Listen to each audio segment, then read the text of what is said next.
Andersonpet police ಠಾಣೆಯಲ್ಲಿ ದಾಖಲಾಗಿದ್ದ ದ್ವಿಚಕ್ರ ವಾಹನಗಳ ಕಳವು ಪ್ರಕರಣಗಳಲ್ಲಿ ಆರೋಪಿ ಮತ್ತು ವಾಹನಗಳನ್ನು ಪತ್ತೆ ಮಾಡಲು ರಬರ್ಸನ್ಪೇಟೆ ಸಿಪಿಐ ನವೀನ್ ನೇತೃತ್ವದಲ್ಲಿ ವಿಶೇಷ ಅಪರಾಧ ಪತ್ತೆ ತಂಡವನ್ನು ರಚಿಸಲಾಗಿತ್ತು. ಡಿವೈಎಸ್ಪಿ ಪಾಂಡುರಂಗರವರ ಮಾರ್ಗದರ್ಶನದಲ್ಲಿ ವಿಶೇಷ ಕಾರ್ಯಾಚರಣೆ ನಡೆಸಿದ ಪೊಲೀಸರು ಬೆಂಗಳೂರು ಗ್ರಾಮಾಂತರ ಜಿಲ್ಲೆಯ ನಂದಗುಡಿ, ಹೊಸಕೋಟೆ, ಆವಲಹಳ್ಳಿ, ಬೆಂಗಳೂರು ನಗರದ ಬಾನಸವಾಡಿ, ಹೆಣ್ಣೂರು, ಜ್ಞಾನಭಾರತಿ, ಬೊಮ್ಮನಹಳ್ಳಿ, ಜೀವನ್ ಭೀಮಾನಗರ, ಕೆಆರ್ ಪುರಂ ಮತ್ತು ಬಂಗಾರಪೇಟೆ ಠಾಣೆಗಳಲ್ಲಿ ದಾಖಲಾಗಿದ್ದ ದ್ವಿಚಕ್ರ ವಾಹನಗಳ ಕಳವು ಪ್ರಕರಣಗಳಲ್ಲಿ ಭಾಗಿಯಾಗಿದ್ದ ಕೆಜಿಎಫ್ ವಾಸಿಗಳಾದ 24 ವರ್ಷದ ಅರವಿಂದ್, 23 ವರ್ಷದ ಮೋಹಿತ್ ಮತ್ತು 23 ವರ್ಷದ ಮುರುಘಾ ಅಲಿಯಾಸ್ ಅಜಿತ್ ಎಂಬುವರನ್ನು ಬಂಧಿಸಿ ಆರೋಪಿಗಳಿಂದ ಸುಮಾರು 12,25,000 ರು ಮೌಲ್ಯದ 12 ದ್ವಿಚಕ್ರ ವಾಹನಗಳನ್ನು ವಶಪಡಿಸಿಕೊಂಡು ಆರೋಪಿಗಳನ್ನು ನ್ಯಾಯಾಂಗ ಬಂಧನಕ್ಕೆ ಒಪ್ಪಿಸಿರುತ್ತಾರೆ.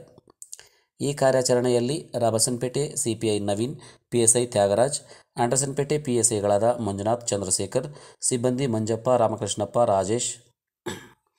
ರಾಜೇಂದ್ರ, ಸುನೀಲ್ ಕುಮಾರ್, ಲೋಕೇಶ್, ಗೋಪಿ ರವರ ಕೆಲಸವನ್ನು ಜಿಲ್ಲಾ ಪೊಲೀಸ್ ವರಿಷ್ಠಾಧಿಕಾರಿ ಕೆಎಂ ಶಾಂತರಾಜುರವರು ಪ್ರಶಂಸಿಸಿದ್ದಾರೆ.